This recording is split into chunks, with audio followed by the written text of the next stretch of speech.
What's your name, boy? Dr. Scott Washington. Where you from, fool? Los Angeles. Excuse me, ma'am. I'm not supposed to pass items to convicts.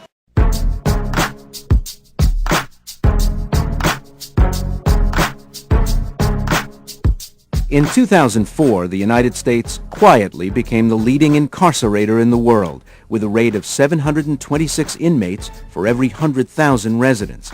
Since 1980, the population of our nation's prisons and jails has expanded from just under 500,000 inmates to well over 2 million. Such growth is unprecedented in the history of the country. At the end of 2004, the federal prison system was operating at 40% over capacity.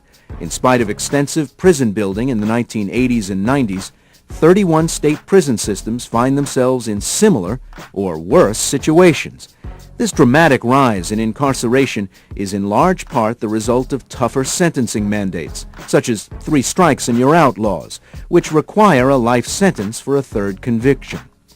Such tough-on-crime initiatives first took root in the 1960s and intensified in the 1980s with the war on drugs, because they remove dangerous people from society and deter others from breaking the law. When you start talking about being tough on crime, you start with violent crime. The murders, the rapes, the robberies, the gun crimes. And we are at 30-year lows right now.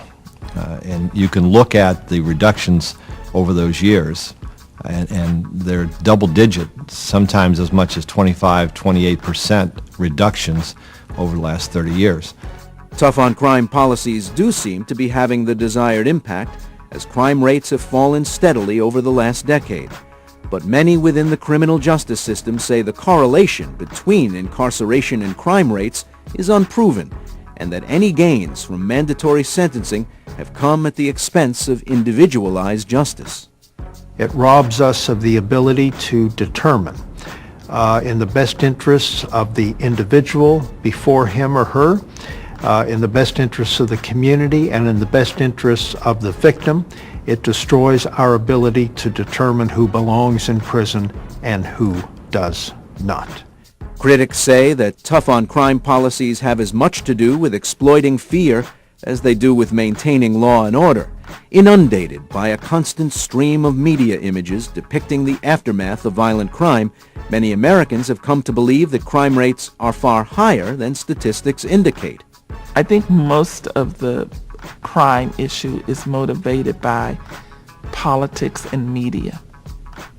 That media has set up a perception that we're surrounded by crime, and that there's crime in the air, and that if you don't watch out, you're going to be mugged by someone just any moment now. And so there's this constant inundation of the public's mind about crime. And so the response to that is, let's lock them up.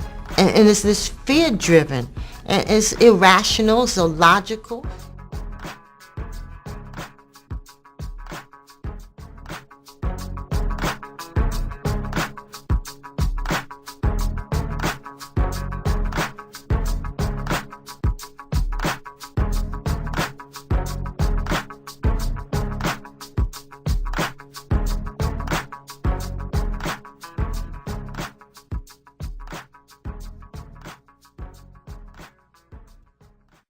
You are tuned in to Hip Hop Justice on Party 93.4 and 94.9 FM in the Hudson Valley, New York. What's up, y'all? You are tuned in here with Stevie Styles. What did you say your name was? What did you say your name was? Stevie Styles. This is Party 93.4, your commercial-free station.